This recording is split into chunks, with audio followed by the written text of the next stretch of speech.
Conman. Eh? Which conman? Yaani uko na macho ile na uoni. My father dead? Did he die? Don't say that. I just can't stand here doing nothing, knowing that my very own father is fighting for his life in there. There's nothing you can do in there, Lucia. I'm the worst daughter, the worst sister, the worst niece. Didn't anyone tell you? Tell me what? He suffered from a heart attack. He's in the hospital. What? Because I feel that boy is not trustworthy. Oh, please, Mom, you don't even know Letitia, shut up! A friend who wants to tell you that your husband has been cheating on you for a very long time. Are you serious? Whether you like it or not, you're going to marry Rodrigo, understand? Wait, are you telling me that in case my father dies, you'll still force me to marry that guy? That will not happen.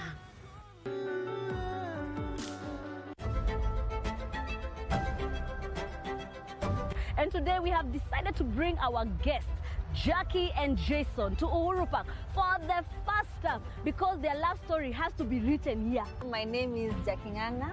So my name is Jason Kamoyo. Honestly, even now as we speak about how we met, she does not even remember how I looked. That's the thing. I had a crush on him when I was in class 7. I used to love Bruno Mars songs. So he came wearing like Bruno Mars. He was not my type. I was not her type, so she tried to connect me to other friends. You know, I was attracted to bad boys, these guys that have dreads, you know. Yeah, so I get pregnant and me bado ni wa prison worship. What will people think? Of course. We ran away from church. Yes, you did. I went down on one knee and nikamwambia, will you marry me? It was very simple. Kwa giza. Darling, don't be afraid. I have loved you for 1,000 years. When the hills gave way in Marquette, thousands were left with nothing. But together, we can help them rise again. Join KBC in the Restore Hope, Restore Earth campaign, Unity in Adversity. Together for Marquette. Donate through paybill number 522533, account number 8036543, or drop foodstuffs and supplies at Marquette County offices. Every shilling, every tree, every act of kindness counts. KBC, bringing Kenyans together. Time after time, I feel I'm losing my mind. Senorita, passing by, but I love the way you love me. But that wouldn't be enough, 'cause she'd give anything to fall in love. You say when you say nothing at all. Now it's goodbye, lady. One, you're like a dream come true. Two, if you get there before I do,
Good afternoon to you. Welcome to the continued coverage of the by-elections happening in the country. And this is Lunchtime News.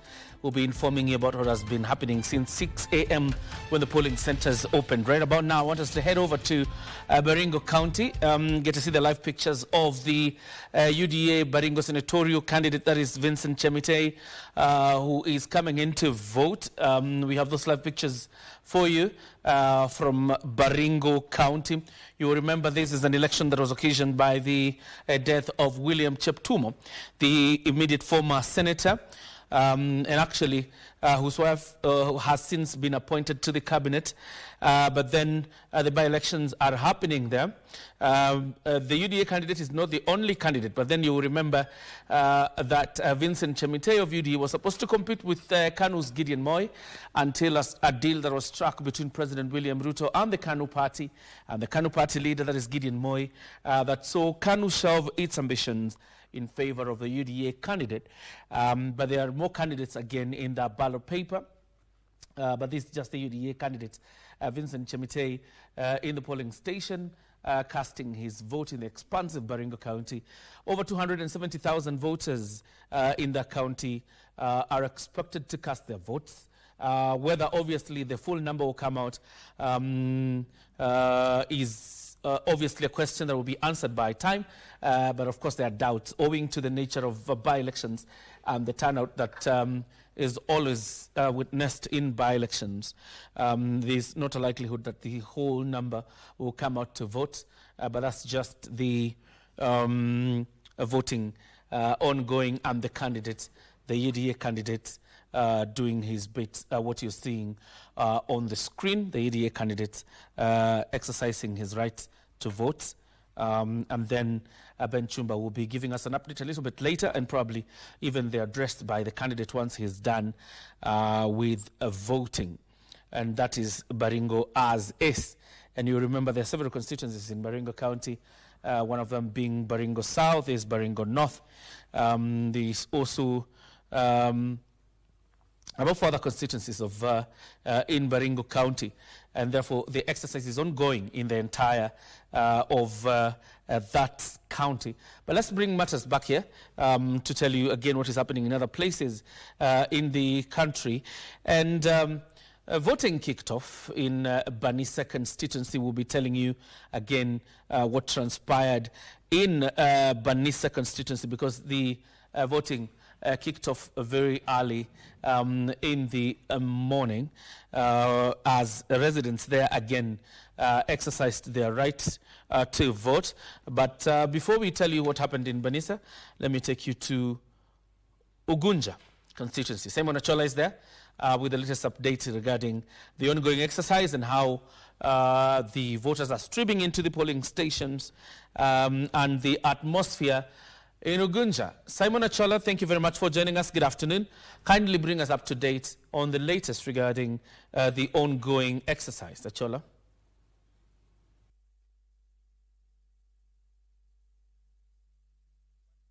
One.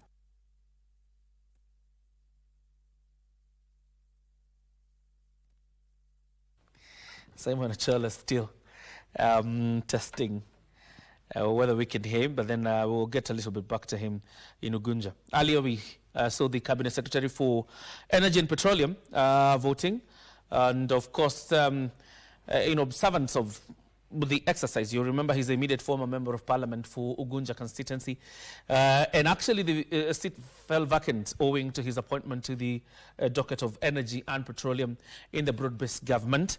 Simon Achola is now ready. Let's go back to Ugunja. Simon. Good afternoon, and thank you very much indeed. We are at Ugunja Township primary polling station. And of course, we've been keeping tabs with what is happening here in Ugunja constituency, where it is expected that 60,114 registered voters are expected to come out and cast their vote. And what I can assure you is that a very minimal number of that have actually turned up to cast their vote. We've seen in very few polling stations where you can actually say that indeed people have actually turned up to cast their vote. But most of the polling portray the picture that my colleague will just show you, my colleague Christine, if she can actually just pan around, you'll see. In fact, this is just one of the station that the 3 stations that is actually here at Ugunja polling station, and we are told that the total number of registered voters in that polling station is actually 600, and as we speak right now, they've not even number of registered voters that have actually come to cast their vote, they're not beyond 100 people. That of course speaks to the concerns that there have been here, not just here in Ugunja, but of course not just here in Ugunja Township polling station, but also across the constituency, where we have actually seen that most of the polling stations that have actually gone to, we found that most of the officers actually manning those polling stations are just sitting idle and not doing very little in terms of taking care of whoever is supposed to actually be coming. And the thing is that the leaders who've actually talked of, leaders who've actually cast their vote, have actually called on the registered voters in this constituency to ensure that they actually come out and cast their vote. The voters have painstakingly coming in slowly, and at times you wonder if indeed you will get to the halfway mark. But of course, that is quite familiar with by-elections in the country, where very, very few people turn out to cast their vote. And of course, this is advised by the fact that most of them decide to engage in other activities in the morning before eventually probably coming out and casting their vote. We spoke to the CS of Energy earlier on, and he said that he's very happy with how the elections have actually been conducted so far in Ugunja constituency. He said he urged the locals to remain peaceful, but also wants them to come out in large numbers and actually participate in this by-election. The similar sentiments also echoed by the ODM candidate Moses Omondi, who cast his vote at Ligega, Sirori primary polling station in Ligega.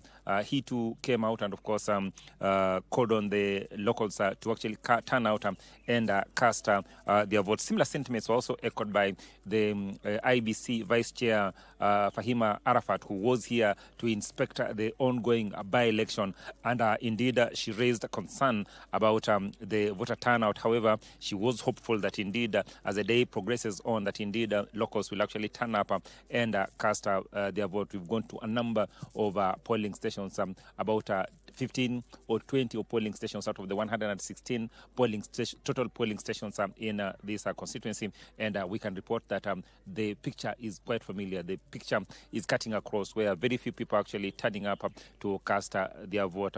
But the good thing, or the thing is that most of the leaders or people who are actually involved with the by-election are actually calling on the locals to ensure that at the end of the day they actually turn out to ensure that they participate in their constitutional right, which is selecting or electing the person who will actually be their next representative in the National Assembly. So we'll be keeping a keen eye on exactly what will be happening here in Ugunja, and of course you can trust us to ensure that indeed we give you final details of exactly what will be happening here in Ugunja constituency. I just want to report that indeed we've not encountered situations where there's been delay in terms of reopening of polling stations. We've also not encountered situations where there's been insecurity concerns, and we've also not encountered situations where there's been outrage or concerns about voter malpractices. Things here have been a bit smooth, a bit peaceful as compared to what is happening in other parts of the country. However, we will continue keeping a keen eye on it, so that then if there's anything worth reporting, of course, we'll do so in our subsequent links. I take it back to you.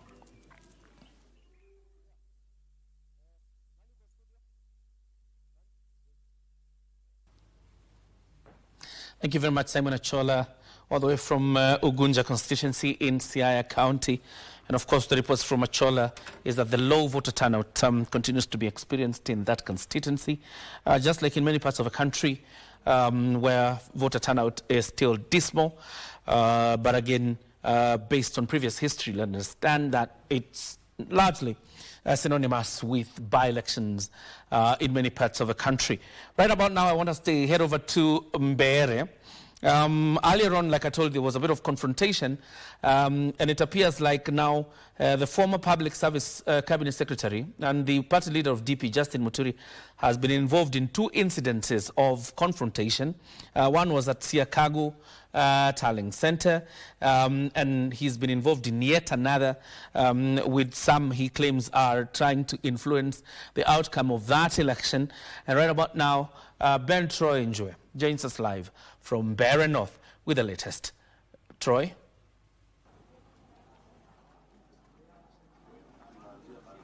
Thank you, JJ. And as you have alluded to, is indeed we are at the social hall here in Chicago where there was a scuffle. And just like you've mentioned, former Public Service Secretary Geoffrey Roko and of course Leo Mudende were here earlier on to cast their ballot, and so did also the Democratic Party leader, that is Justin Muturi, the former AG, who was here, and he raised a number of issues in regards to a number of issues. One, talking about voter bribery, or another thing, he had issues with the MCA of Chinga, who had shown up here being an agent, but unfortunately he was donned in the UDA party colors. These are some of the things that brought a little bit of a scuffle here, but as you can see, things are cool now.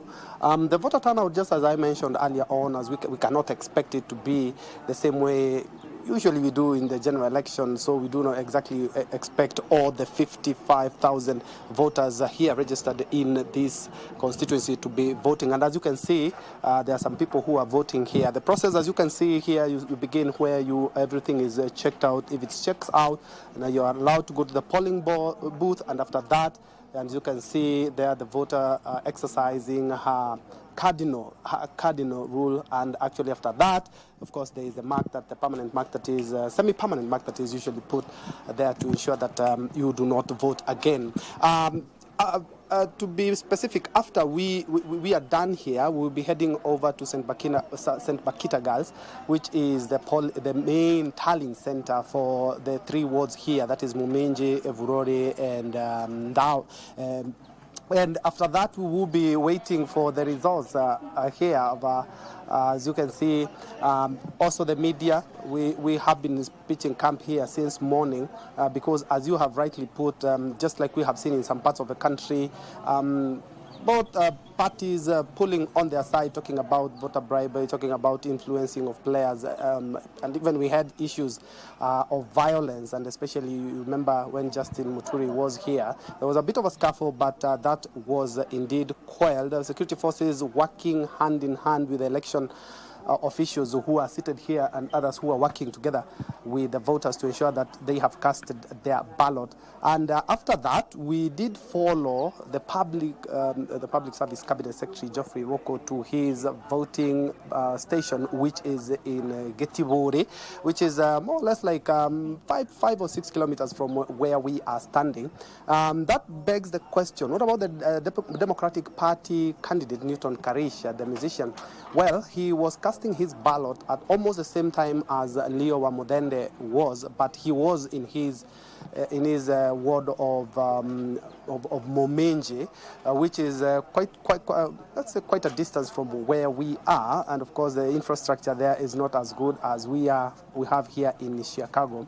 But I can tell you one thing is that the voting process here is as smooth as it should be. We had issues of young men actually thronging the gate, and even after somebody has cast his ballot, you see people milling around the gate, but that was quelled by the security officers, and everything is running smooth. As you can see from outside, we had hundreds of people out there, and after that everything went smoothly and everything is back in Apapai order. Initially and in the morning, we were in the other ward, that is Evurore ward, where we saw the former AG, Justin Muturi, cast his vote. And after that, he came all the way here just to make sure, to ensure that everything is running smoothly. You have the agents, you have your election observers, we even have international observers just to make sure that this election is up to par. But as things things are right now a little bit slow, but we are still keeping up to ensure that we keep our viewers and our listeners as well, and even our digital content consumers up to date with what is happening. That is what is happening in Mbere North constituency, where we are expecting that in the evening we'll be heading to St. Bakita Girls, where we will be telling you all about the tallying process, which we expect to run into the deep hours of the night. But here from Chicago, many thanks indeed. But now allow us to go all the way to Nyanza. I believe Wycliffe Okeche is currently standing by to give us a feel of how the voting exercise has been going on in that part of the country.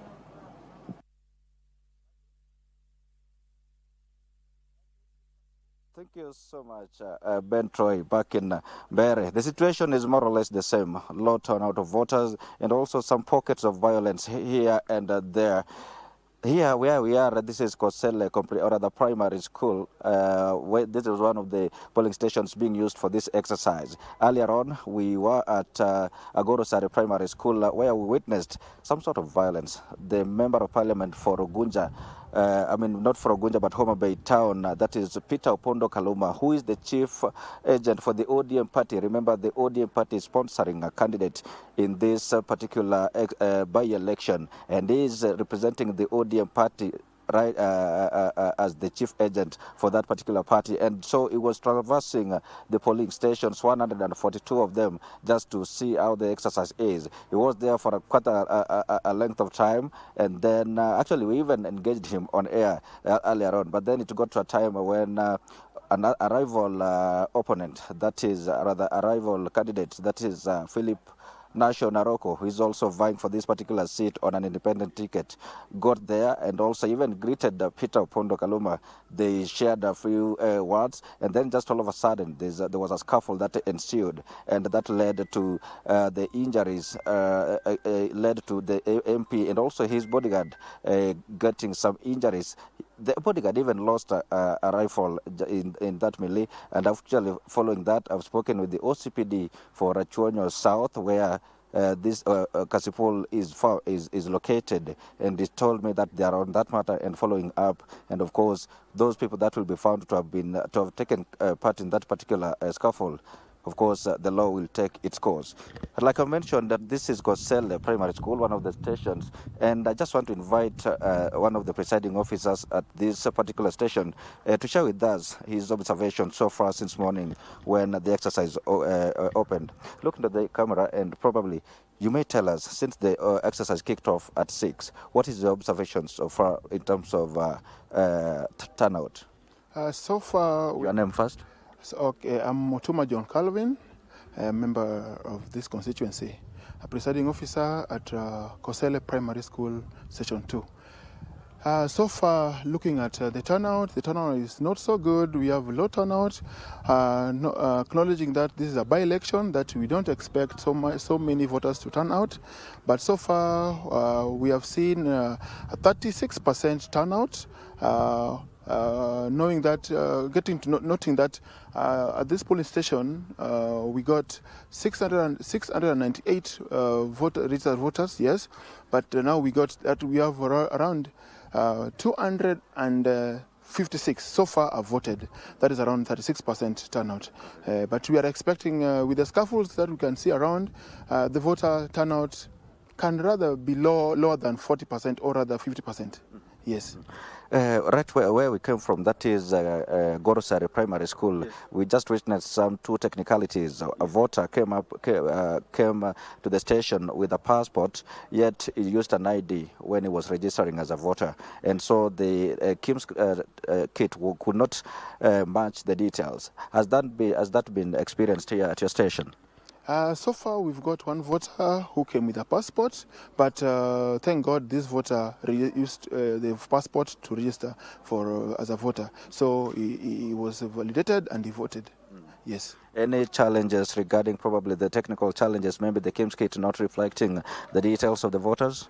Yeah, challenges. We got challenges. Yes, the voters, we can't identify most of them. A few of them, yes, we identified using the supervisor validation because the fingerprints weren't be able to be verified. So we took their pictures through the KIMS kit and they were validated and they voted.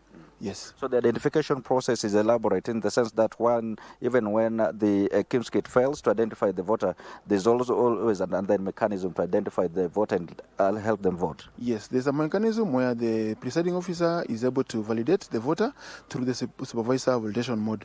That will enable the voter to vote, and there's a form that the voter has to fill, yes, with the details so that is validated and be able to vote and leave the station. Yesterday, the IEBC chair, Erastus Sethekon, told voters that once you vote, you leave the station and go wait for the outcome at home. When we were coming through that gate, we witnessed a large crowd camping outside the gate. A group of youth actually armed with some rungus or batons, if I can call them so. But then so far I can see the police have quelled that particular rowdy group. Do you think the tension that is being created outside the voting area, is that likely to have an influence on the voter turnout?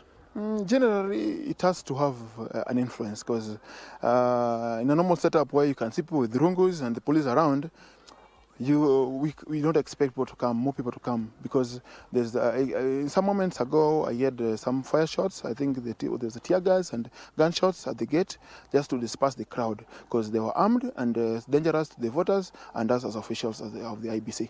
Yes. But maybe we still have about 4 hours until the exercise closes. What message do you have to those voters that are yet to come and exercise their right? Yes, I'm urging them to come and vote because the security is beefed up and we don't expect any more violence because I can see a battalion of policemen around the gate and inside the compound. So they're assured of their security. Let them come and vote. All right. Yes. Thank you so much. Yes, Kioria, that is one of the presiding officers here. This is Kosele Primary Polling Center, one of the 142 polling centers or other polling stations being used for this exercise. The low voter turnout, that is universal. Actually, it cuts across the polling stations, and there's a pattern that is being depicted. You can just carry on with yes.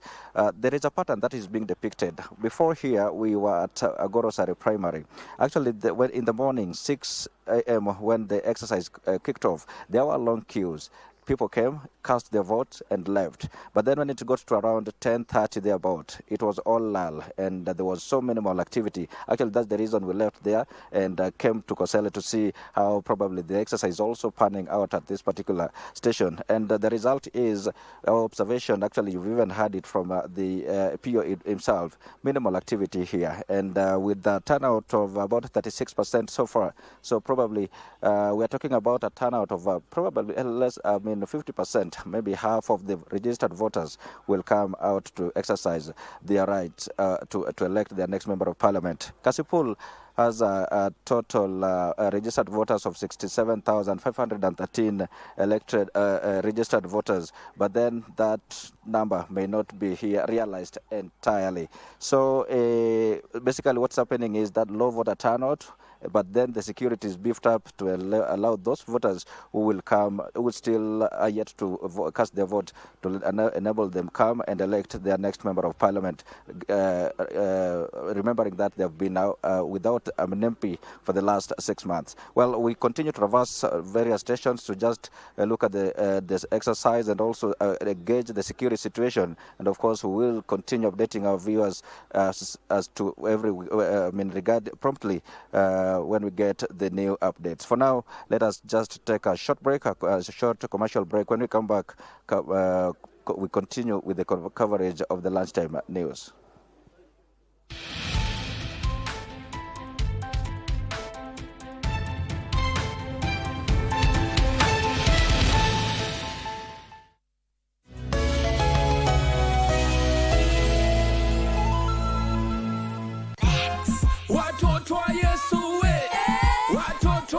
A new era has come to KBC Channel 1 TV on your favorite gospel show, The Backyard, with me, DJ Tabs, as we introduce to you our new host, the one and only award-winning gospel artist, pioneer, Mr. Big Deal, Mr. General, the one and only. Yes, man, I go by the name Hope Kid the General, Mr. Big Deal, new school dancehall pioneer, and I'm humbled to be your amazing host from 11:30 a.m. to 1 p.m. each and every Saturday with DJ Tabs, the head girl, and we'll be having amazing conversation with some of the leading guest line here on this show. Join us each and every Saturday.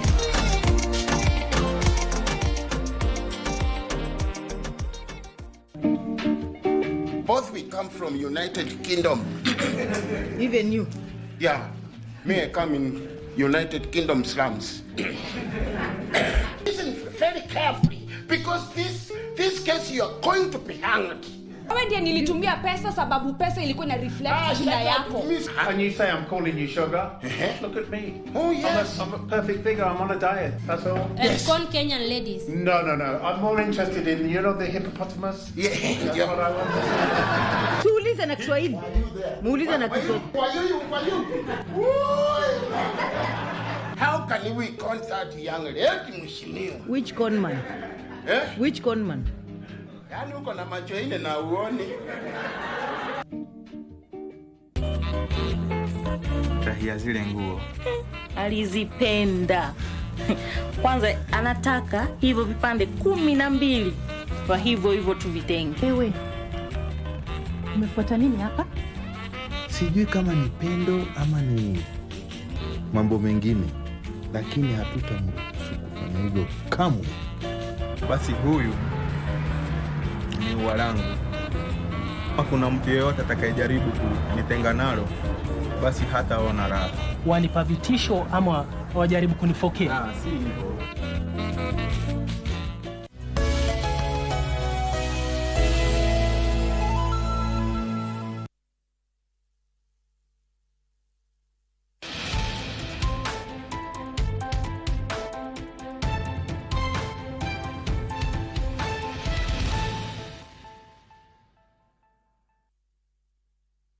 You're watching the Lunchtime News, and of course, as we continue with our coverage of the by-elections happening in 22 electoral areas, 15 of those are in wards, 6 of them in a member of a National Assembly or in the National Assembly, and we have one in Baringo, and that is the member of the Senate for Baringo County. And about now, we head to that county, Baringo County. We're joined by Ben Chumba, who is covering events there, obviously as the UDA candidate Vincent Chemitei votes. Let's go to Baringo.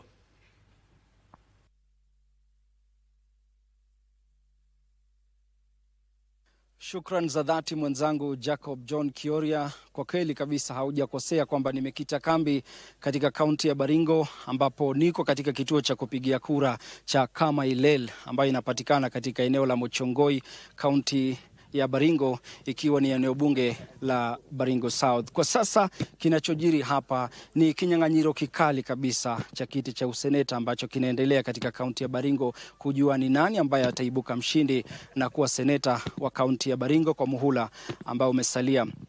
Dakika chache zilizopita, mwaniaji wa chama cha UDA ambaye anapigiwa upato na chama hicho ameweza kupiga kura yake katika kituo hiki cha polisi, kituo hiki cha kupigia kura ambacho kinajulikana kama Kamailel. Ni kitongoji ambacho watu wengi wameweza kujitokeza hapa na kuweza kupiga kura, na tunajiunga naye sasa ili kuweza kujua kauli yake ni gani kuhusiana na shughuli hiyo. Labda tu katika dakika chache zijazo tunajiunga na Vincent Chemitei ambaye ameweza kupiga kura yake katika eneo hili ama kituo hiki cha kupigia kura. Mwanzo Vincent, karibu sana katika runinga ya KBC Channel 1. Asante. Okay, asante kabisa. Kwanza na wasalimu wakaaji wote wa Baringo na Kenya mzima kwa ujumla. Natumai wako buheri wa afya na wanaendelea na shughuli zao za maisha ya kila siku. Pili, na shukuru Mwenyezi Mungu na kushukuru pia wakaaji wa Baringo. Kwa hiyo wakati wote wa kampeni, mimi nimeweza kushuhudia kampeni safi, kampeni ya kufurahisha. Mimi nimezunguka Baringo yote na sijaweza kushuhudia any kind of misbehavior. So mimi nimeweza kupata makaribisho across all the Baringo County. Leo imekuwa siku muhimu sana. Ni siku muhimu sana kwa wakaaji wetu wa Baringo kwa sababu ni siku yao ya kuenda kuchagua kiongozi wao kama seneta wa Baringo. So mimi natumai kwamba matokeo ya siku ya leo yatakuwa ya kufurahisha na wakaaji wa Baringo wataweza kufanya uamuzi na kuchagua kiongozi wao. Ulipoingia ndani pale, hebu tueleze kwamba shughuli ya upigaji kura ilikuwa namna gani? Shughuli ya upigaji kura inaendelea vizuri.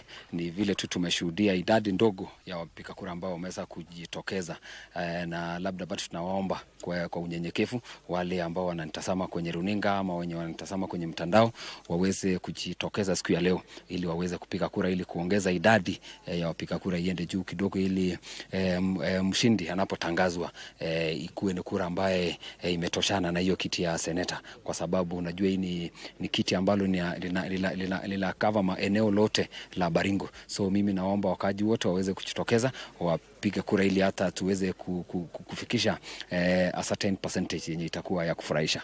Unapozungumzia idadi ndogo ya wapigaji kura, haikutii wasiwasi wewe?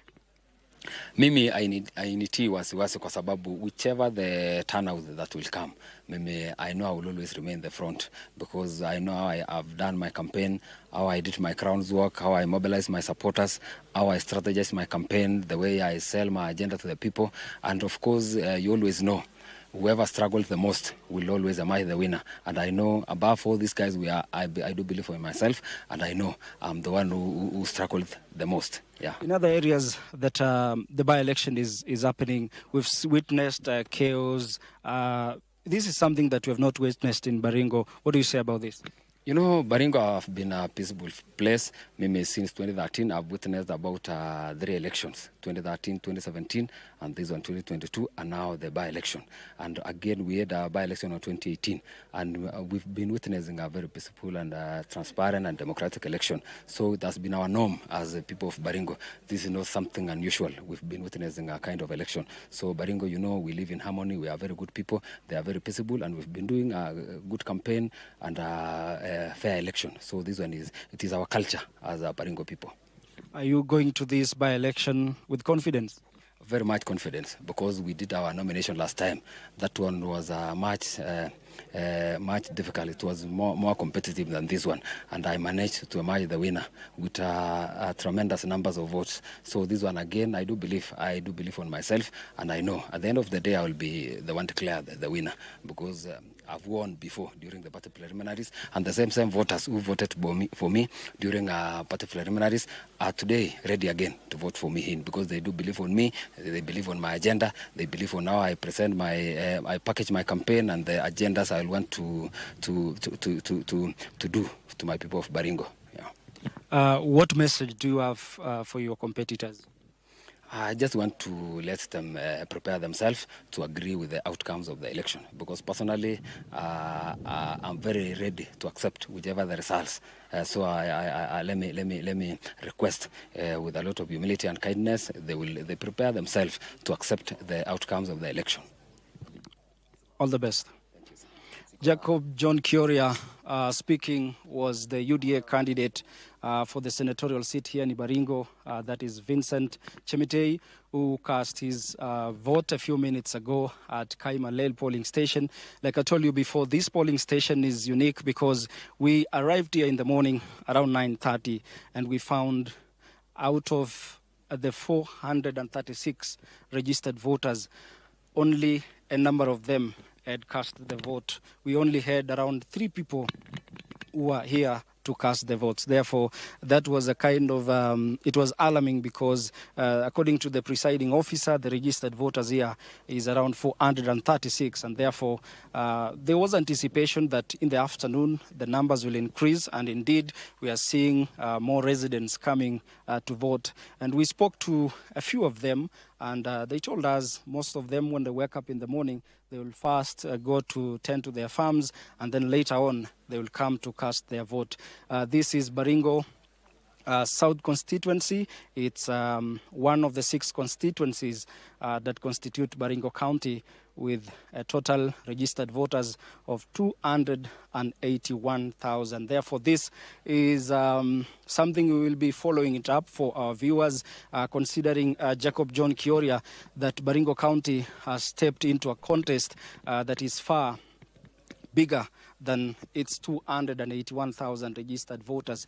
This by-election will definitely test the strength of President William Ruto's backyard, and will also be able to tell if the UDA party will be able to retain a seat that was reshaped by the withdrawal of Gideon Moi.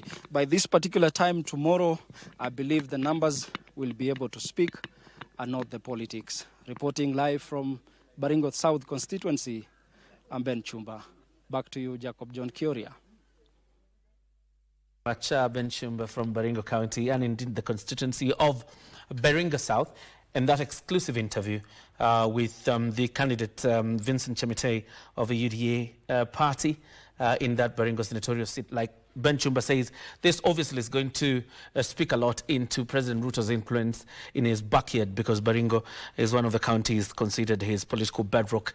This has been quite a tug of war between himself and the KANU party, but then again, KANU is family behind him, and that means then probably he will be solidifying his reach in the area. Now we head over to Malava constituency of Kakamega County.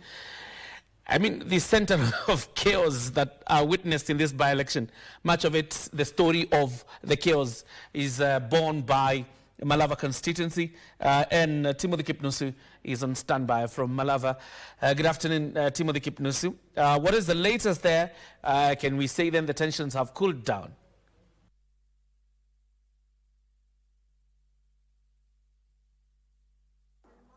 Very good afternoon to you, John Jacob Kioria. A very unfortunate turn of events here in Malava constituency, but now the tension has cooled down. Earlier in the morning, there was a bit of tension in a number of polling centers, and in as far as the matter of concern, which was about the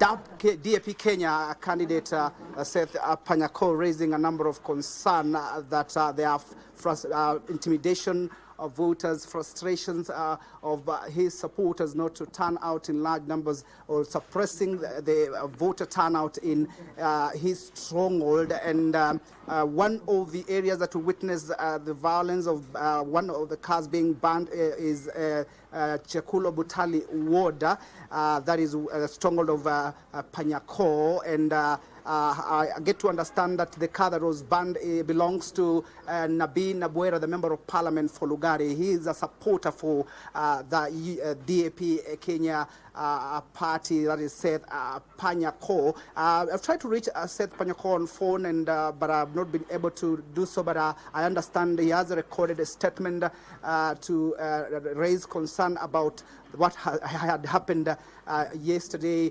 saying that there was an attempt of assassinating him, and of course his properties being vandalized in Kaburengu. And we have pictures that we will be bringing our viewers up to speed on what really happened in one of the premises belonging to Seth Panyako, one of the aspirant front runners in this particular race. Remember, he has been serving as the Kenya National Union of Nurses Secretary General for since 2013. He is one of the outspoken leader in this government. And remember, in the last general election, he also vied and he became second after the late Malulu in Jendi, the difference of only 2,000 votes. So he's making a stab for the second time, and with wait and see situation how things will pan out. But where we are right now, John Jacob Kioria, is South Kabras ward. This is one of the wards that has the largest number of registered voters, 16,523. And just a few meters from here, we will be heading to the constituency tallying center, where the results will be taken there, so that we will be able to know who is the new member of parliament for this particular constituency, a constituency that has been the reason have been left orphans for the last 7 months since the demise of Malulu Injendi in the month of April. And something that is very devastating, Kioria, is that the turnout. The turnout is very low, particularly here. As you can see, there is no queue here, and a number of places that we've been visiting, there is no queue. And earlier on, the DAP Kenya party leader, that is Eugene Wamalwa, had raised concern of raising serious allegation that there are plans to suppress voters not to turn out in large numbers in areas where voters are supporting Seth Panyako. And just to get abreast of where the feel of the situation in the ground, I'm joined by just an elder person here, and very important to mention is that the Gen Z generation who are pushing for revolution in this country are nowhere to be seen. I don't understand what is happening. Maybe they will turn out later on, because we still have 2 or 3 hours to the exercise before it is closed. Actually, it is 13:43, so like 2-3 hours for the exercise to be closed. Asante sana kuzungumza nasi mzee. Pengine utueleze jina lako na kwa nini umekuja kupiga kura. Jina langu ni Jeraba Chiruka Sunguti, former chief wa hapa, assistant chief wa Shamberede, former councillor hapa South Kabras, na nimepiga kura kwa miaka mingi, yani kwa wakati mingi, lakini kitendo imetendeka kwa hii by election has never been witnessed in Malava.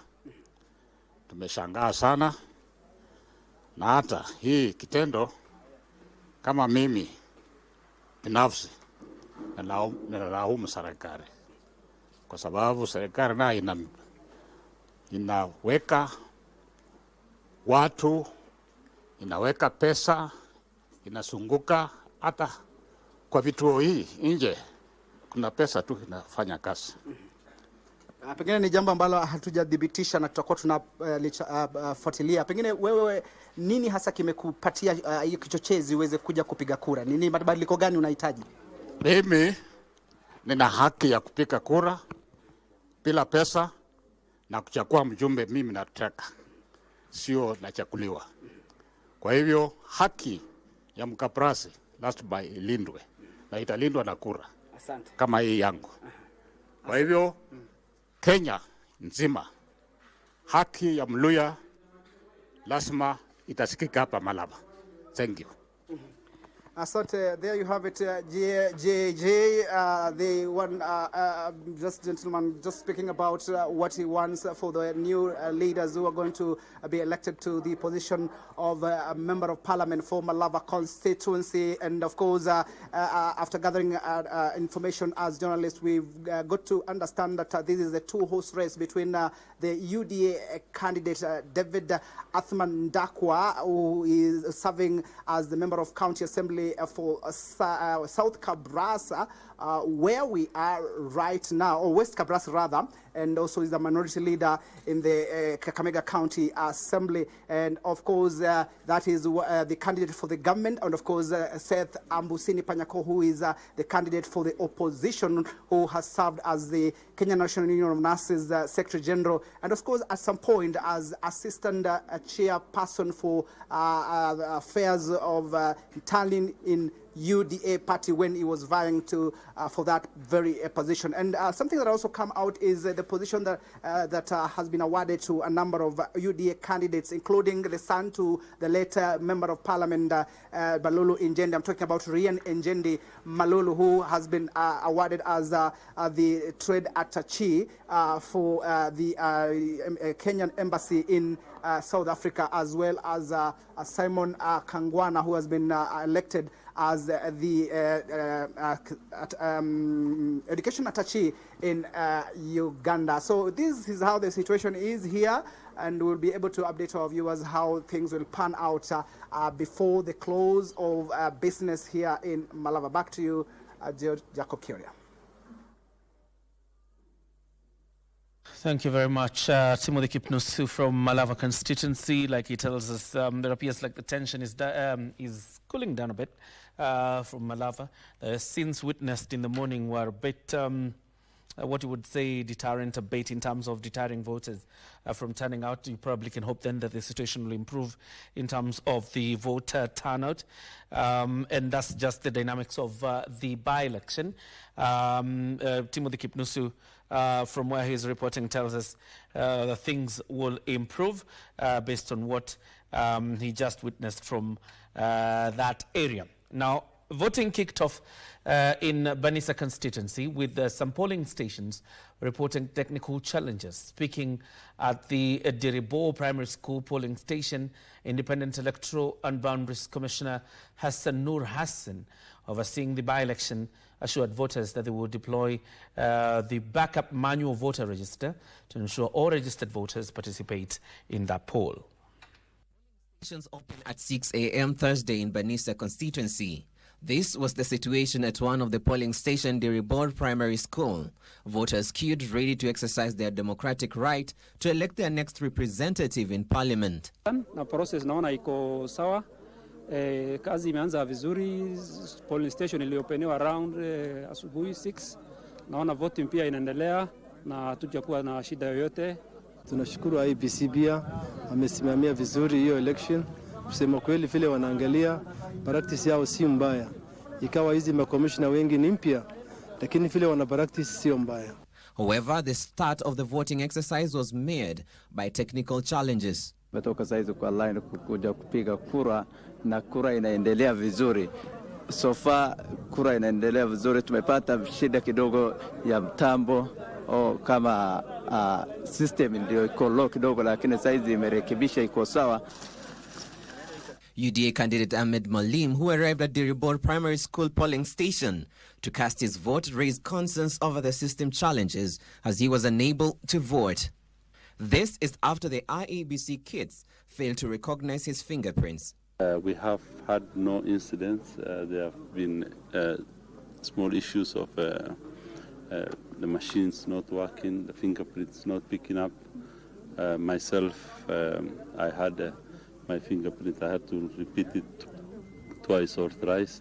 But apart from that, we have no issues of violence. We have no issues of other, issues that are not conducive to this environment. Speaking at Diribor Primary School polling station, IEBC Commissioner Hassan Nur Hassan assured the voters they will utilize the manual voter register to overcome the challenges. Correct. Nobody is going to be denied his opportunity to choose his leader. If the fingerprints don't work, then there are alternative methods of voting. There are alternative methods of identification that can be done. And our officers in the field, the POs and everybody, the presiding officers and the clerks, everybody is quite familiar on what steps to take as and when the system does not work properly. But by and large, 99% of the system is working perfectly well. Hassan said the exercise had kicked off with minimal incident in the 81 polling station, urging the resident to maintain peace. All machines and systems are working. People are voting in a very peaceful manner. There's no voter intimidation going on in the neighborhoods of the polling stations. And I'm happy with the staff of IEBC for doing a wonderful job. And I thank the people of Banisa for coming out in large numbers and electing a leader of their choice. Banisa constituency has 32,000 registered voters. When we started this exercise, we had two choices. We will either win or lose. I'm expecting to win. But if it comes otherwise, of course, this is an exercise of democratic exercise, and I will accept any outcome of this result. And I expect also my competitor to accept and move forward.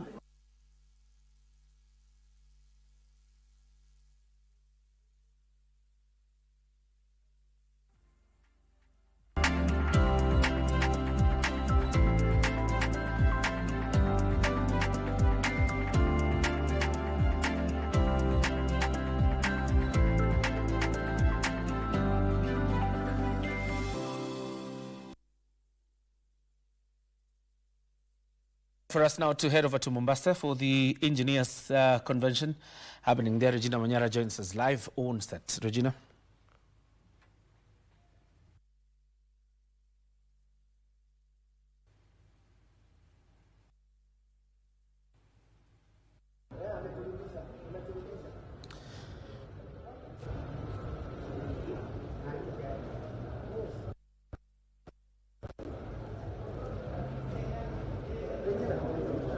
Yes, good afternoon to you, John Jacob Kioria. We are indeed in Mombasa for the 32nd National Convention that has been going on for the last 1 week, just charting the way forward for the engineering fraternity in the next future. Some of those who have already taken to the podium, key issues that have come up is the issue of pending bills, unemployment of graduate engineers, as well as sustainable engineering looking forward. Now, we had the National Treasury Cabinet Secretary here in the morning as a chief guest, and one thing he said is that government is going to be leveraging on the bond market to bridge the financing gap for the financial year 2025-2026. I'm joined by consulting engineer, that is Engineer Johnston Mato, to just give us a brief. What then will this mean for the engineering fraternity going forward, the way to go when it comes to financing and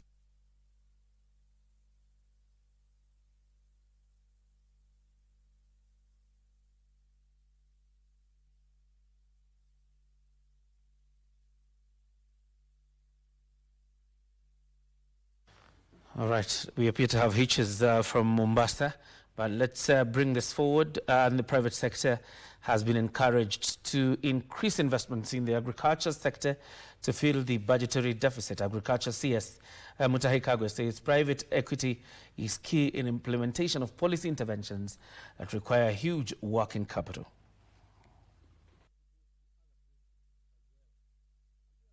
The Ministry of Agriculture was allocated 58.2 billion shillings in this financial year budget, despite the ministry seeking 106 billion shillings. Agriculture Cabinet Secretary Mutahi Kagwe says the budgetary deficit can be filled through private equity, calling for more public-private partnerships to increase investments. Kagwe is urging the devolved units to create policies that are investor-friendly to attract equity from private players in the agriculture sector. Unless and until the private sector is enthused, joins agriculture with a passion, we cannot achieve, because the private sector will provide the resources required, the capital input that is required in agriculture. It will provide the human resources that are required in agriculture.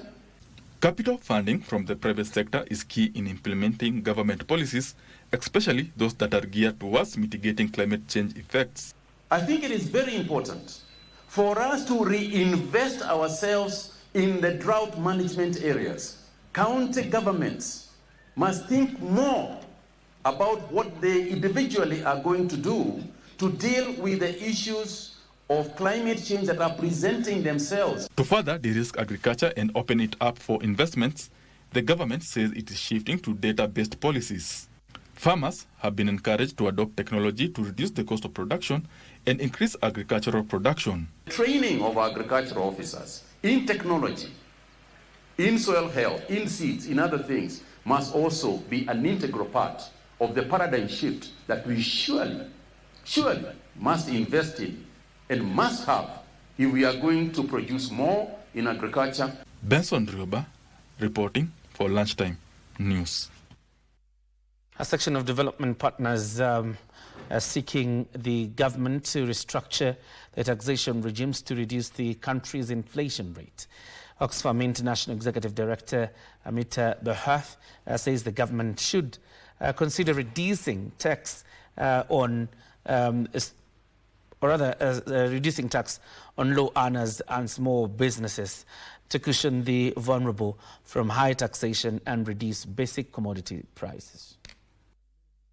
Quality in Kenya report by Oxfam shows that out of every 100 shillings collected as tax, 68 shillings goes to debt servicing.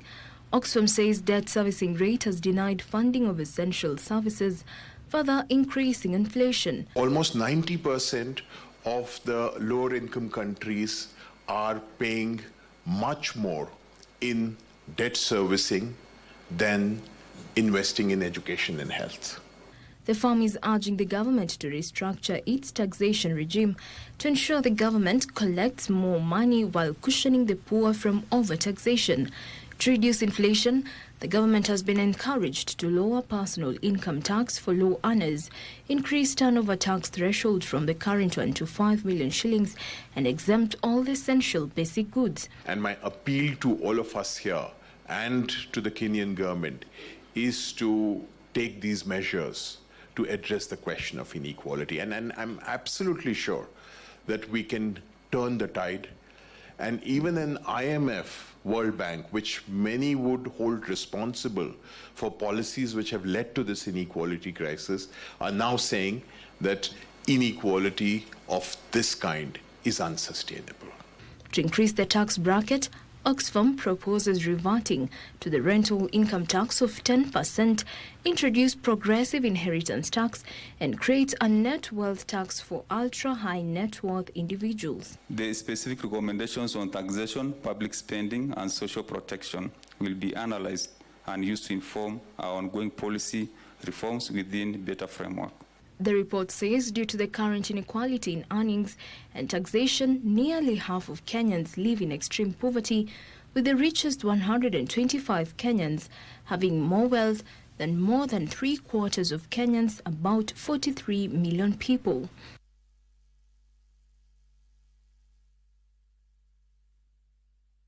And now Timothy Kipnusi joins us again from Malava constituency. He's talking to the Governor Kakamega County, Fernandez Barasa.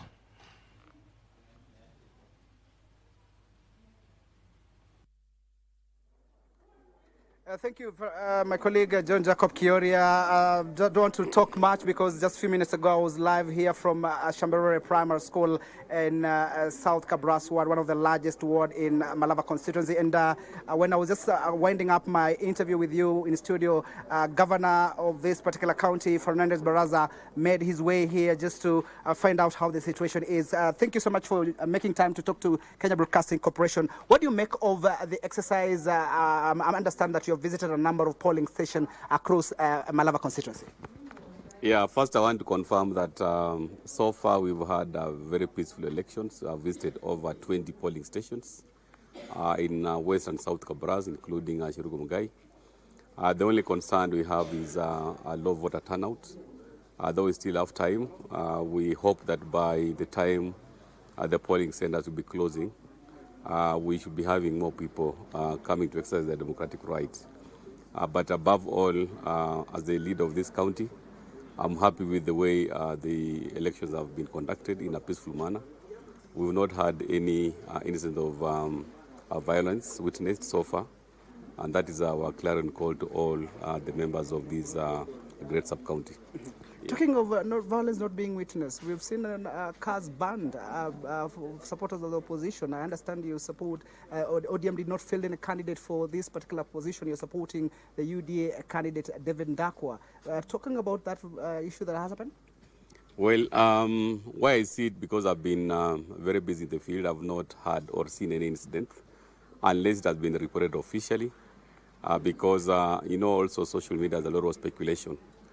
Because as one of the leaders of this county, in terms of security, it has not come to my attention that we've had any violence cases. And ODM, of course, we didn't field a candidate because we believe that this is an opportunity for the broad-based government to demonstrate that we are ready to bring a candidate whom we, of course, are supporting. I have no any fear of contradiction. We are supporting Honorable David Ndakwa to be the next MP for Malava. Your last remarks, perhaps. Voter turnout has been witnessed. What's your message to Malava residents in terms of coming up to exercise their democratic right before 5 p.m.? Yeah, what I want to request is to call upon the voters of Malava. They have an opportunity to come and exercise their democratic right to elect their next member of parliament in the next not more than 3 hours. My appeal to them is to come out and vote, because this is the only time for them to exercise their democratic right. Very well. Thank you so much for making time. There you have it, Kioria. That is the Kakamega Governor Fernandez Barasa, who just made his way here in Shamberere Primary School just to observe how the situation is here, and of course how the Independent Electoral Boundaries Commission is conducting this particular exercise. Back to you in studio. I understand we have limited time. Thank you very much, Timothy. With that conversation with the Governor Kakamega County. In other news regarding the by-elections, voters in 15 wards across the country trooped into various polling stations this morning to pick their next county assembly representative, as Aaron Mary now reports. Voting in Parko Ward, Kajiado Central kicked off smoothly this morning with high voter turnout and heavy police presence. Kajiado County Police Commander Alex Chikondi urged voters to remain peaceful, warning that police will act firmly against anyone found loitering around police station. 3 candidates, UDA, ODM and DCP, are contesting for the ward with 4,800 registered voters. Naona process inaendelea vizuri, hakuna shida, although kulikuwa na kelele kidogo kwa sababu ya wale outsiders ambaye si voters wa huko. So watu walikuwa na raise some alarm, but kila kitu kuwa settled. Katika hiyo center zote tumepanga askari wawili ambao wako armed. Kwa saa hizi hatujashuhudia kisa yoyote ya uhalifu ama uibaji. Wananchi wako organized. Naomba tu wananchi, wakati mnapopiga kura uelekee nyumbani. Tukikupata unatangatanga, hiyo itakuwa ni maneno mengine. Voters trooped into different polling stations in Trele Kabuchai ward in Bungoma County to vote in the next MCA. At the Namakele polling station, where the Speaker of the National Assembly, Moses Wetangula, casted his vote, most voters were facing challenges with their biometrics, forcing the IEBC officials to turn to manual mode. The seat fell vacant after the immediate former MCA Barasa Mukongo passed on earlier this year. Have the choices elected to represent them.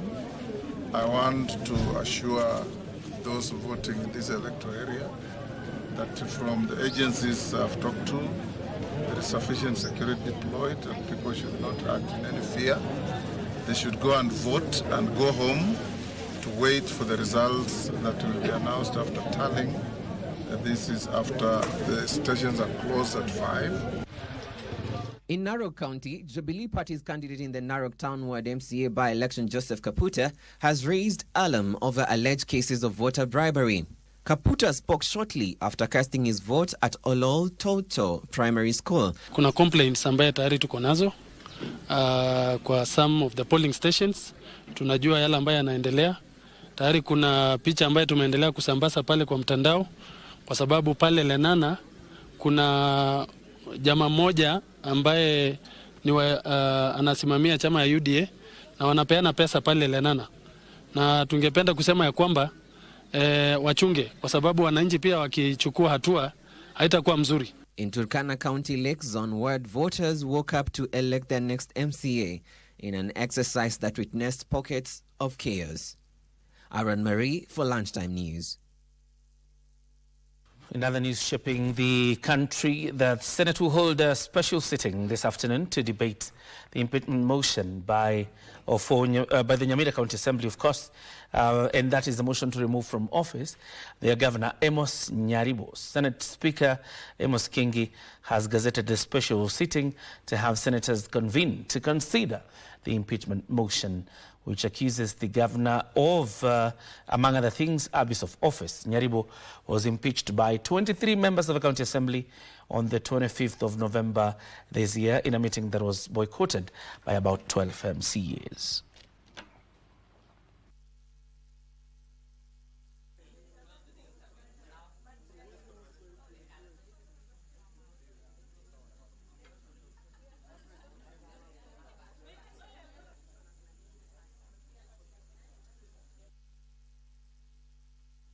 Use the talent to build their country, to develop your country, to develop our democracy using your talent, using your innovation, because that's what we need. We have very vibrant youth doing a fantastic job, and we want you people, I say we want, not we request, it's a demand, that this African Continental Free Trade Area, we should use it to empower Kenya. That is the core of our work, and under the Protocol on Trading Services, under the AFCFTA, we have ingrained the tourism the creatives and the cultural industries.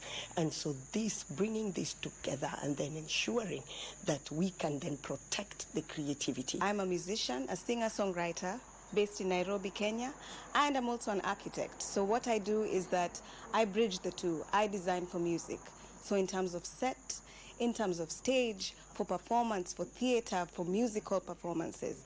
And I'm at the best place to do it because I understand the building and construction industry intricately, and I also understand the music industry intricately. We're using technology to build tools that creators can use to pitch themselves, structure themselves in terms of how they manage their business, receive money, be able to be credit scored, because there's no way to credit score creators if you think about it. And also holistically, how can we get creators to connect with each other? Through those connections, that's how we are able to open up trade. I started making beads, and then I went to outfits, and it has brought me to continental stages.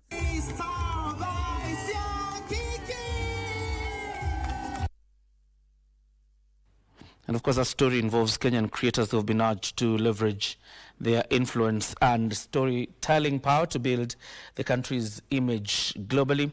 And of course, led by the Kenyan ambassador to Ghana, Shema Madi, who says there's a need for branding Kenya's image in the continent through creatives to increase its regional presence. And of course, we continue to monitor that story as it has run. And of course, the by-elections happening across the country.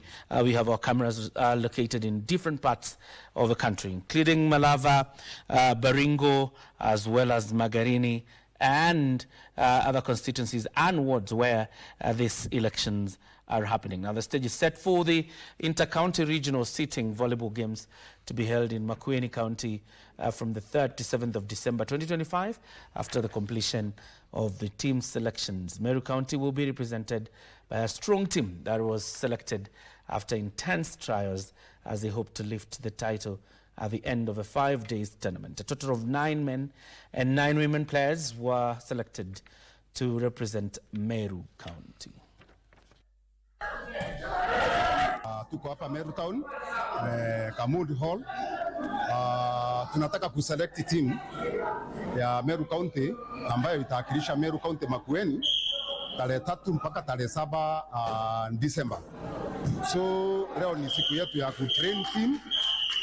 Timu zetu zimetoka all sub counties zetu zote. Michezo ya watu wa disability inaondoa stigma katikati yao. Pengine mtu akiwa nyumbani huko mashinani anaona ako peke yake, ana viungo, amefungikiwa na viungo za mwili, lakini akikuza akiona kuna wengine hata wako na disability kali severe kuliko yake, anasikia ako at least hata yeye ni mtu kama wale wengine. So inasaidia kuondoa stigma kwa watu wetu. Kesho tutakuwa na wao for training, watatrainwa vizuri, alafu watachukua bendera ya Meru County wakawakilishe Meru County katika hiyo michezo katika Makueni County.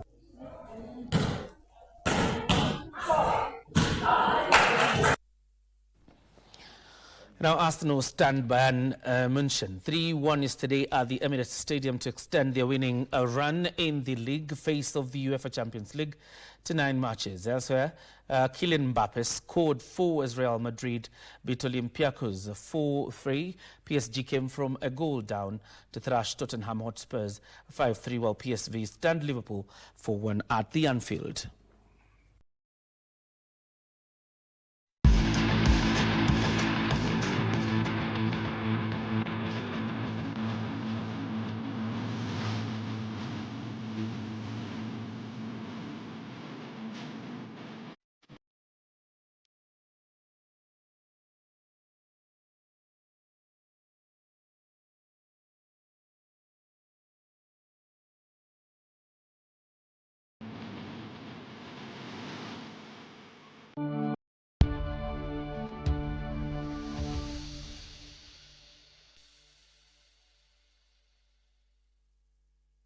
We are back on the by-elections beat, trying to monitor what is happening across the country. And indeed, back in studio, I have Dr. Julia Shege and Dr. Alphonse Kanga. I should say Reverend Dr. Alphonse Kanga.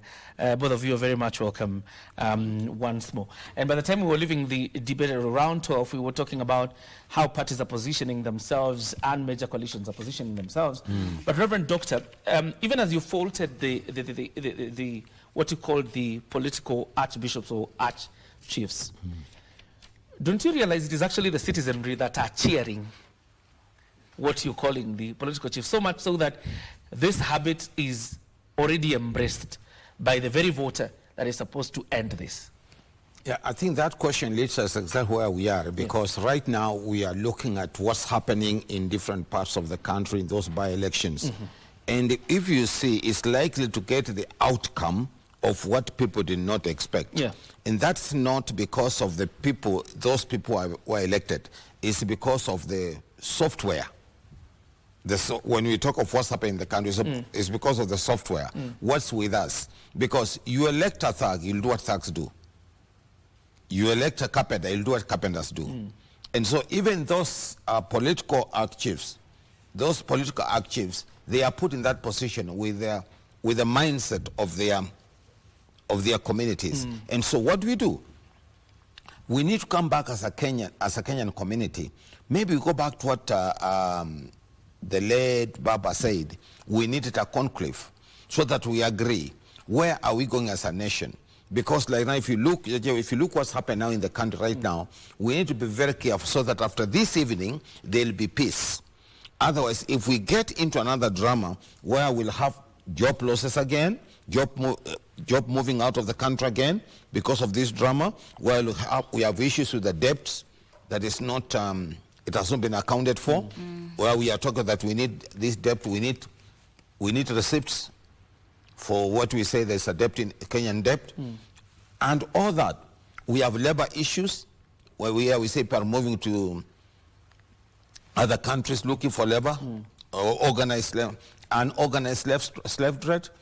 If we should be concentrating on that, but if we spend most of our time on this, after this, then again we start fighting. We lose issues, we lose property.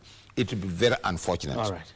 Well, part of what has marred this by-election, Dr. Shege, is the allegations of voter bribery and the allegations of rigging. If it is not Malava, it is being alleged in Kasipul, it's being alleged in Mbeere North.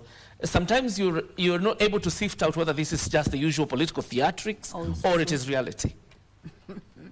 You know, what we are experiencing currently in the country in terms of first, we need to see where it has originated from, is the campaigns. The campaigns are very expensive, indeed very, very expensive. And therefore, even as candidates try to sell their ideas out there, money must come into play for candidates to be able to be sellable, you know, in quotes. Because many people, they have viewed politicians and politics as a way of making money. And as a result, as a country, we are now slowly sliding into some moral decay that we may need a lot of time and a lot of resources to be able to mend it. Because why do politics? What is politics? Why are we in politics?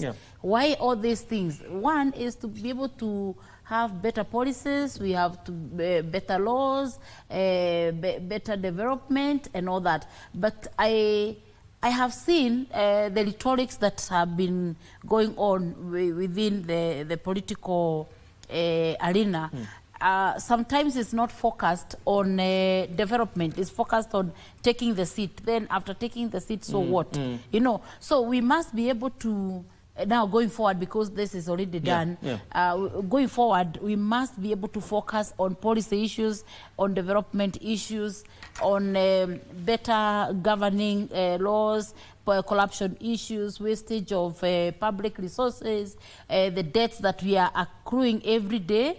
They are all as a result of bad politics, bad governance, bad leadership, you know, everything bad about it. But if we focus on that, maybe 2027, we may have better politicians or leaders who are going to be accountable, and they're going to be more representative, because a leader is supposed to represent a certain constituency. And constituency, I don't mean one unit. There's an area you need to represent, and that's why you find most of our politicians, if one messes up, it's the whole house that has messed up. And we are not able to differentiate that. So parties, they are good. and they educate citizens. But then that is not where the buck stops. The buck stops with the leader that is going to be elected. Because even if you come with whichever party, as an individual, you have a special responsibility to deliver to the people that you convinced, whichever means that you used, whatever means you come in, however whichever door you use, it doesn't matter. So long as you take the mantle of that particular area, and a case in Bere, a case in Malava, wherever, and all that, you have a responsibility. Right. But then we are experiencing a lot of some violence. You know, there are photos that are circulating around, because we are already with you here, so we don't know what is happening on the ground. There's what is being circulated on social media. We have seen people being wounded, others have been arrested. There is a lot of heavy police presence, and you wonder why it's just a vote. So why are we having so many? Whereas in Kenya, like in Nairobi right now, we are worried about security walking. When you're talking on your phone, it might just be snatched. So every Kenyan need security, not only the politicians and the by-election that we are focusing on. Reverend, I'm just thinking about what these allegations, true or not, do to an election that otherwise ought to be credible. For people to have faith, again, as we say, in the institution of our IEBC, for people to have faith in other institutions that are in this line of ensuring that we have a peaceful and stable country. What do these allegations do when it comes to the credibility of an election? First of all, they prejudice people, they manipulate people's mind, they make people have no faith in their own institutions, especially the independent commissions. They make people think those commissions are not for them. And so we need a paradigm shift so that we can go back to our senses and ask ourselves, is this the Kenya we want? And my friend, the biggest challenge right now is that we have had this drama in Tanzania. And you know, Kenyans are not Tanzanians. If what we are doing now will mark a checklist for what happened in 2007 is unfortunate. So we need to be very careful, because we might be going through the checklist that led us to 2007. When we finish these by-elections, Kenyans will be, a group of people will be angry, they'll be agitated. We need to cool down, come back to our senses and know, surely, we are not going, the issue was not about 2007. It was about getting a leader for these specific people. We as a church, we have been calling for these elections. We have been saying, please give the people at Banisa their representative. Give people in Kisa West their representatives. Let the people represent it. It's not right. But now when it comes with all these theatrics, dramas and all this, it prejudices and it creates a lot of fear for unknown. And so what do we do? Again, we need to sit together. Now we need to know that we have just come out of the drama of the Gen Z. And Gen Z had only one message. Please let our constitution work. Let our constitution work. Now the question is, with this arresting of people, with this drama, is the constitution working? Where are the independent commissions that are supposed to guide the community towards adhering to the constitution? If it is not working, we have system in place. What do we do? Again, I said in the morning that what has happened with the political class, they play around with our minds. Careful, you're sitting next to one. Yes, Imagine, yes. imagine. Yeah, I'm careful. Reverend, because what they have done. You got born again. What the political class have done, they have played their game so well with this chaotic situation until they have now redirected the mind of the Gen Z. The Gen Z, we had requested for the constitution, even we said, let us get the IBC in place, and then we are going to send these people home. Now, you know what? We are now concentrating on 2-term, 1-term, 2-term, 1-term. Then we miss the issue. Why? Because politician knows how to manipulate and dominate. Like now we are going to sing about, election, who stole and who did not steal again. By the time we realize it will be 2007. It will be 2027. 2027 again. You think it will be one of the most strategic things, and probably you can tell me whether it's strategic, you're a politician, is that the president kept off these by-elections. He did not campaign for his candidates, particularly in places like Mbeere North. He was in Malava for a development tour, happened to, if you elect this guy, fine, but largely kept off the by-elections. Would you call it strategic? for the president not to have gone to campaign physically on the ground, it's a better picture for the country. Okay. From where I sit, it's a better picture. But then, of course, he could be working with behind the scenes. Behind the scenes, okay. You know, and that we cannot be able to substantiate it because he was not there physically. So you cannot accuse him of, you know, doing that. So that is a good thing. It's a good face, because when you are a president, irrespective of who voted for you or who didn't vote for you, you are a president of the whole country, irrespective of people who don't vote. And they are proud. They say, I don't vote. You are their president. So I think that is a good balance. Let's give credit where it's due. But of course we know he could be interested. Yeah. I'm saying he could because I haven't talked to him and he hasn't sent me. So I cannot say speak on his behalf. Yeah. But of course, being in the UDA, I'm sure he could. All right. The question is, it will be a big issue if we went. But now that he did not go, it's normal. That's what was expected, really. What was he did what is expected. Yes. What was he going to do in Mbere? Those people are electing their MP. Yes. People are electing it's not a presidential election. Actually, even his representatives that were there, they were misplaced. What were they going to do? Exactly. I have not even expected a deputy to be in Mbere. What was he going to do? Okay. Mbere people, they know what they want and they are smart enough. They don't. These theatrics that some people are bribing, whether it's true or not. Would your point then cut across and say then even the leadership of the opposition did not need to go to Mbere? They did not. No, they needed to because you see, they needed to go for. I was in Mbere. Are you trying to tell me I was not supposed to be there? What were you going to do? I was there because one of the candidates comes from my party, and I told you I'm the national vice chair programs, and therefore. Election is a program that lies in my department. I was campaigning for my candidate. The same breath the deputy president as deputy party leader of UDA was campaigning for his candidate. I do not hold that kind of position like the deputy president, you know. I don't, we cannot, I mean, you cannot compare me with him. He has been my professor, he has taught me, but him going there, I think it was of a low cadre of a job. I thought he can be doing other things. The other people, I mean, why the government presence is what the government officers' presence is what I have a problem with. If they vote, it's okay. If they come from that, it's okay. But if you hold a government position, I don't think even if it's not only in Mbere, even other places, the cabinet ministers, with all due respect, why would you go there to do? What are you are you trying to tell us that you are a cabinet secretary of that area? That is what we are talking Julia, about. There's a controversy around CSS, whether they're supposed to campaign. And of course, I've seen that debate a lot and whether the law is expressing that. Yeah. But on the deputy president, you were saying you are in Mbere, courtesy of your position in the DP party. Yes.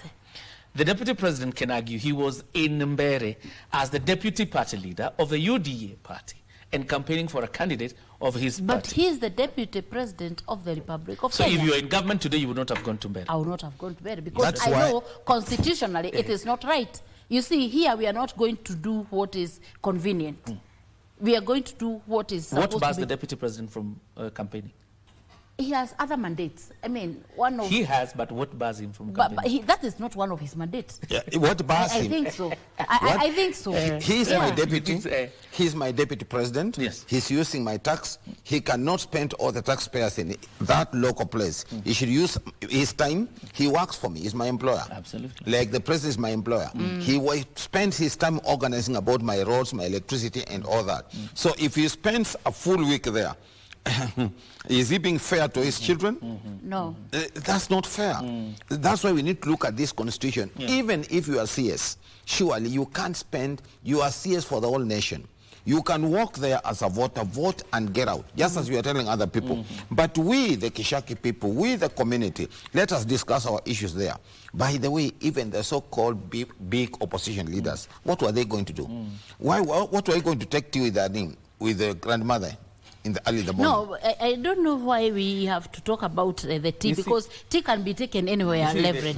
The only problem I have the with truth you is, even now we expect John you want to go cut and buy one us side tea. and then leave there. No. He can't keep on talking about teas being taken, because we are a social.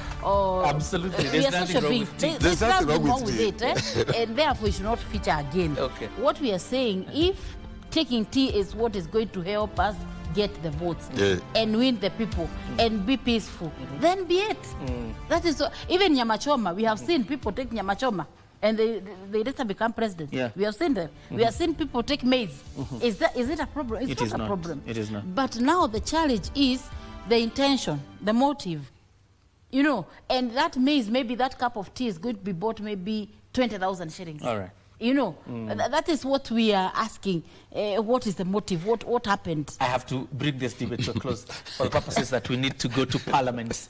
Now, the National Assembly, of course, will be in session in the next 2 minutes.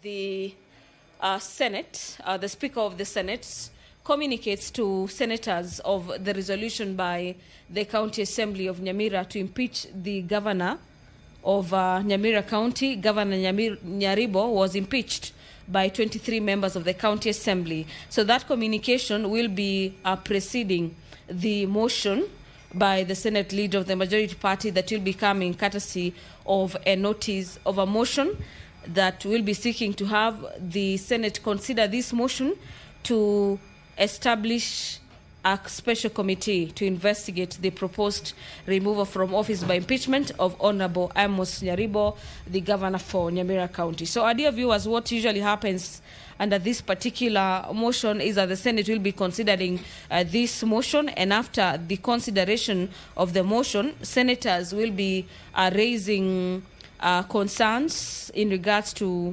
how they want this matter handled, whether they want the impeachment had in plenary or through the special committee as proposed in this motion by the Senate leader of the majority party. In the event the House votes to adopt that a special committee is formed, then an 11-member committee comprising of 11 senators will be appointed to hear and determine that matter facing the governor for Nyaribo and table the report before the floor of the Senate in a span of 10 days. And in the event that route is defeated, then the issue facing the governor for Nyamira County